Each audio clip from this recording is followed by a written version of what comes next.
On the evening of May 6, 2013, Tim Bosma put his 2-year-old daughter to bed and impatiently paced around the room of his house in Ancaster, Hamilton, Ontario, Canada. He was waiting for some guys who had promised to come and see his pickup truck, a Dodge Ram. The potential buyers had said they would arrive around 7 p.m., but it was already close to 9 p.m. Tim was confident they would come because one of the men had called him around 7:30 from Toronto. However, it was already dark, and it was getting late for a test drive. While waiting for the buyers, Tim felt uneasy for some reason and asked his wife, Charlene Bosma, whether he should go with the men if they arrived so late or just give them the keys and let them test the car themselves.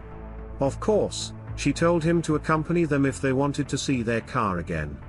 Charlene sincerely believed that, in the worst-case scenario, someone might steal their car, and they wouldn't be able to commute to work the next day. Finally, a little after 9 p.m., 2 men appeared at their doorstep. It was not surprising that they were late since they had arrived on foot. This was generally unusual, but perhaps they were specifically buying a car, because they didn't have their own. However, what made the situation very strange was the fact that the family lived in a very remote area, approximately an hour's drive from Toronto. One of the men, the taller one, explained that they had been dropped off by an acquaintance. His friend barely said a word during the entire conversation, and his face was nearly impossible to see under his hood. Nevertheless, the young family was in great need of money, so Tim pushed aside his doubts, smiled at Charlene, and got into the car. Around 9:20 p.m., the three of them drove away from their home. As the car was leaving, their neighbor, attempting to ease the tension, jokingly said to Charlene, "What if we're seeing him for the last time?" He had no idea how prophetic his words would turn out to be. The story of Tim and Charlene's meeting resembled a romantic fairy tale. Two intelligent, attractive, and successful young individuals were ready for marriage and, upon meeting each other, immediately understood that their union was meant to be. Over the course of 3 years, they tied the knot, moved into their own home, and welcomed a little daughter into their lives. However, after the arrival of their child, money became tight for the family, so Tim and Charlene decided to sell their beloved pickup truck and buy a simpler car. In May 2013, Charlene posted an online ad. And now, she nervously paced the room of her house. Tim had been gone for over an hour, and she was starting to panic. Even if the men had decided to take the car for a test drive, they had been gone for too long. Charlene called her husband multiple times, but all the calls went to voicemail. He hadn't responded to her messages. Although she knew for certain that Tim had charged his phone before leaving for work, when he still hadn't returned late into the night, Charlene called the police to report her husband's disappearance. The Hamilton police took the disappearance of the 32-year-old man very seriously. Canine search teams and search and rescue teams were deployed, not to mention the hundreds of Ancaster residents who joined in the search efforts. Despite the community's involvement in the search, many suspected that the man had simply run away, possibly due to a disillusioned life or accumulated debts. However, the detectives found no evidence to support these theories. The police organized a press conference where Charlene directly addressed the abductors, pleading for them to release Tim and emphasizing the need for their little daughter to have her father, and for her, a husband. Barely holding back tears, she added, "It was just a car, just a silly car." It was only when Charlene uttered those words that everyone realized, all at once, that the car was the very reason for the man's disappearance. And thus, anyone could become a victim simply because they decided to sell their pickup truck. 3 days later, Tim's phone was found. It was discovered by a worker in the grass near a construction site, approximately 20 minutes away from Hamilton. However, there was no sign of Tim or his pickup truck nearby. The discovery of the phone itself was not significant since the police had already obtained all the necessary information from the telecommunications company. Detectives started investigating the phone number from which potential buyers of the pickup truck had called Tim. It turned out that the phone was registered under a false name and address. But Tim was not the only one listed in the outgoing calls.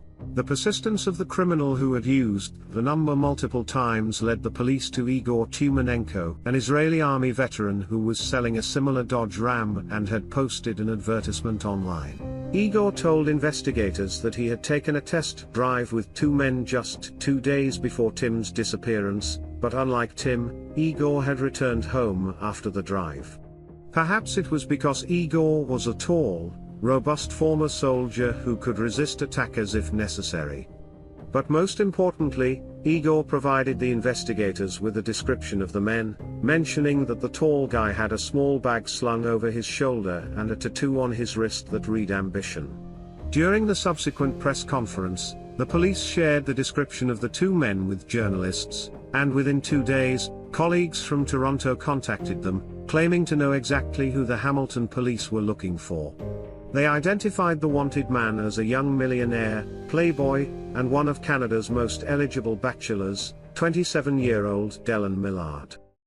Long before the police took an interest in him, Dellen Millard was a young prodigy.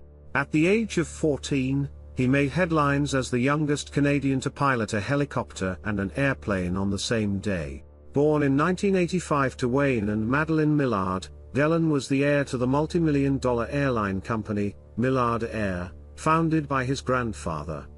However, by the time he turned 20, the guy dropped out of university and led a rather idle lifestyle.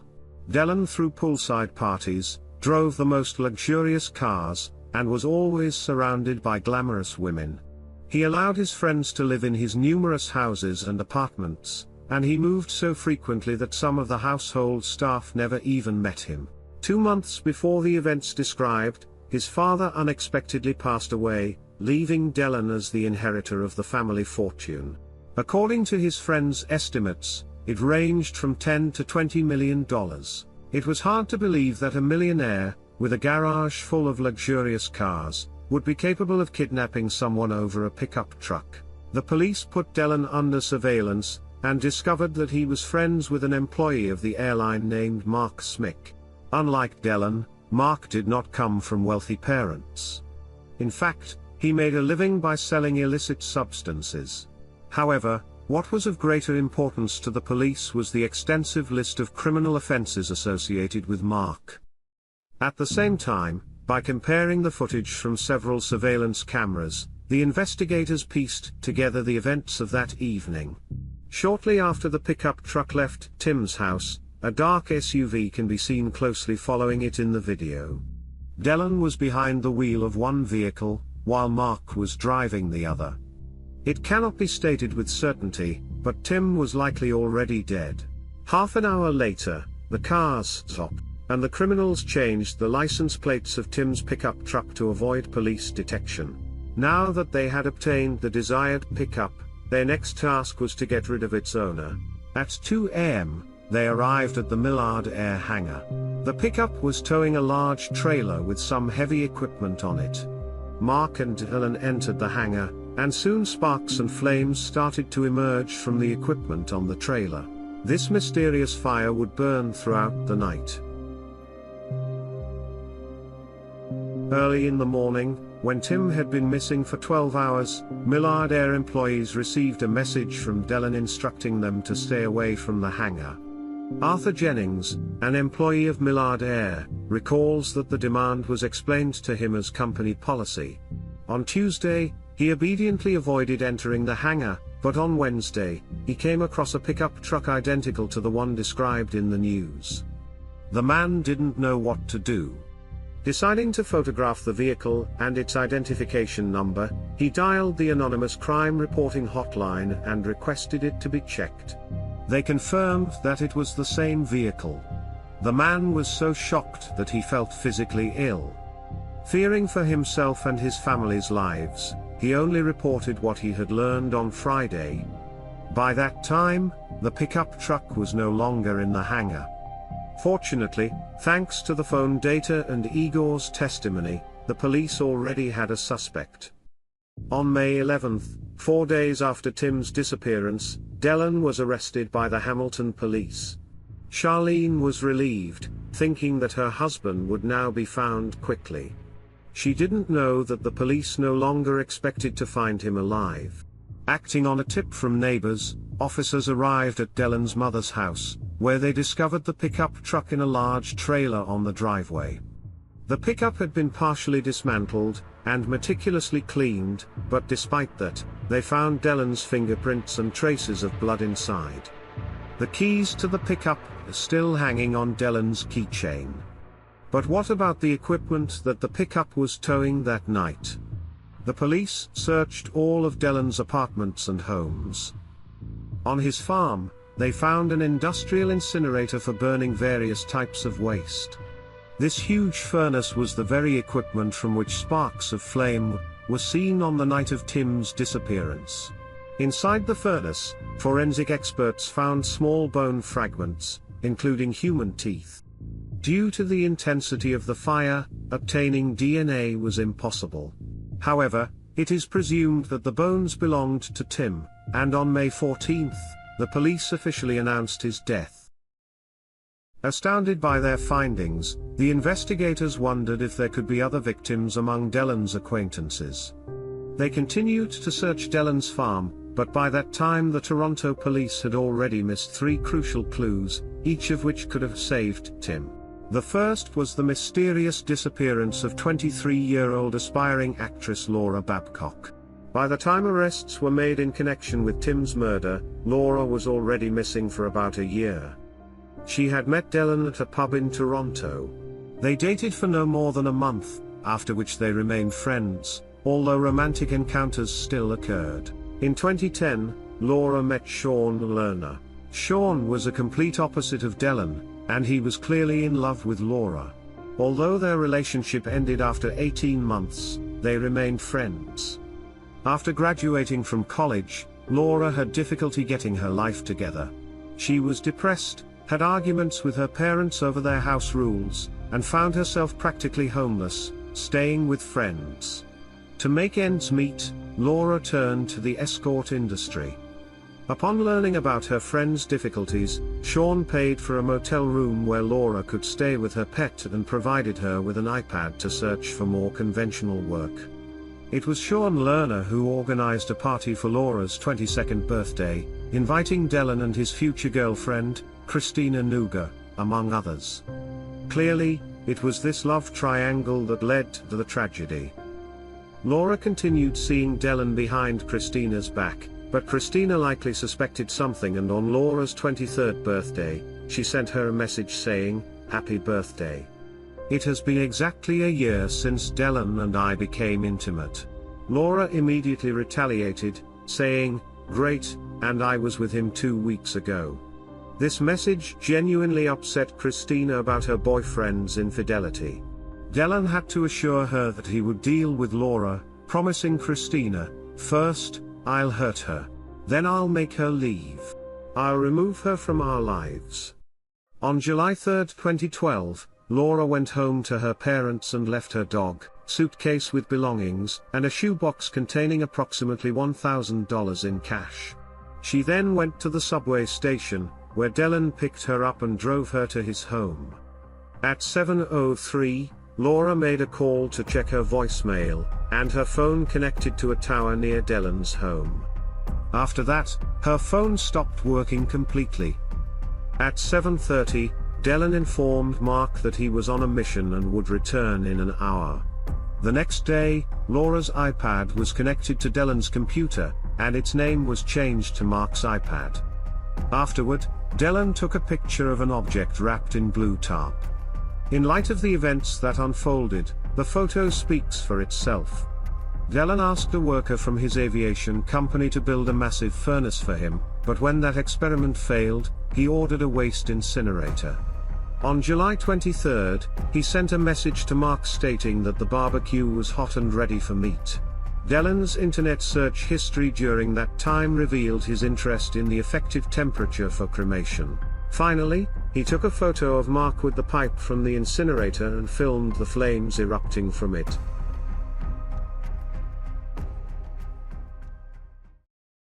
On July 14, Laura's family and Sean Lerner reported her disappearance to the police, But upon learning about her recent mental state and profession, the officers didn't pursue her case, assuming she would return on her own. However, Sean refused to let the matter rest. He obtained a printout of Laura's recent calls and conducted his own investigation. It didn't take him long to discover that the last 8 calls from her phone were made to Dellen Millard. Sean called Dellen, who initially ignored the calls but eventually agreed to meet him and discuss the situation. Dellen claimed that Laura had asked him for illicit substances but didn't receive them. He then told Sean not to hope to see her again. Sean relayed all the information he had gathered to the police, presenting them with Dellen Millard's name on a silver platter. However, the detectives once again refused to take any action. Laura's case was forgotten, but a year later, when Sean heard about Dellen's arrest for murder, he quickly connected the dots and convinced Laura's family to call the Hamilton police. Unlike their counterparts in Toronto, the Hamilton officers showed great interest in their story. After the arrest of the men, Laura's iPad and her sports bag with her name and address written by her hand were found at Mark's house. In addition to incriminating photos on the iPad, investigators found a video in which Mark raps and essentially confesses to burning the girl's body and throwing her phone into the river. Outside the home, and if you go swimming, you can find a phone. Laura was still considered missing in November 2012 when the Toronto police missed 2 crucial leads. They were of a slightly different nature, but equally important to the case. An online advertisement for a motorcycle appeared, and just a few days later, its owner, Marty McDougall, came home to find that both the motorcycle and its trailer were gone. He knew that there was a surveillance camera right across the road that could help identify the thieves. Marty contacted the police, and an officer came and took the camera footage. However, despite Marty's persistent attempts to reach the investigator, he heard nothing from the police. It wasn't until several months later, after Tim's murder, that the Hamilton police contacted Marty, having discovered the stripped motorcycle and trailer. Where were they? In Millard's aviation hangar. This raises the question of why the police didn't use the footage to track Millard months earlier and save Tim. The third crucial lead that the police missed was the sudden demise of Wayne Millard, Dellen's father. After speaking with family members and colleagues, the police discovered that Wayne had threatened to cut off the funding for his son's extravagant lifestyle. Dellen was spending enormous sums of money and showed little interest in the family business.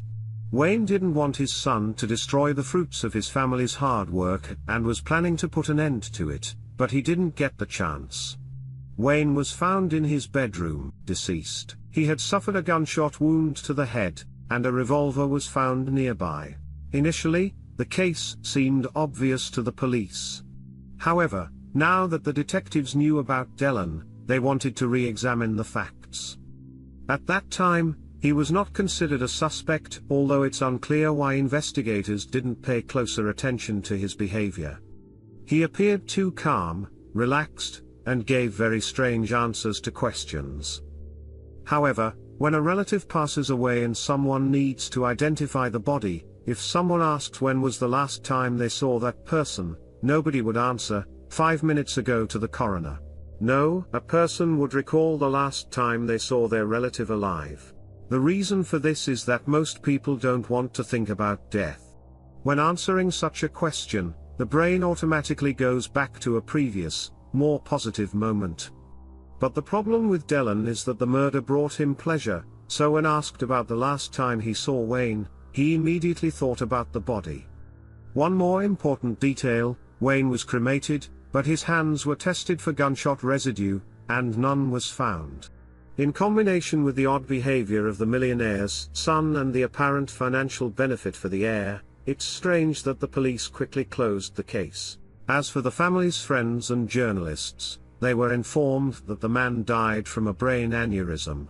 Since they didn't know the true cause of his death, no one suspected anything. Otherwise, they would likely have demanded a thorough investigation. When the detectives finally took up the case after Dellen and Mark's arrest, It wasn't difficult for them to discover that the revolver from which the bullet was fired had been purchased by Dellen prior to Laura Babcock's disappearance, and his DNA was found on it. Initially, Dellen claimed that he stayed at Mark's house before returning home around 6 p.m. and finding his father. However, phone records showed that he was at home from 1 a.m. to 6 a.m., precisely during Wayne's time of death.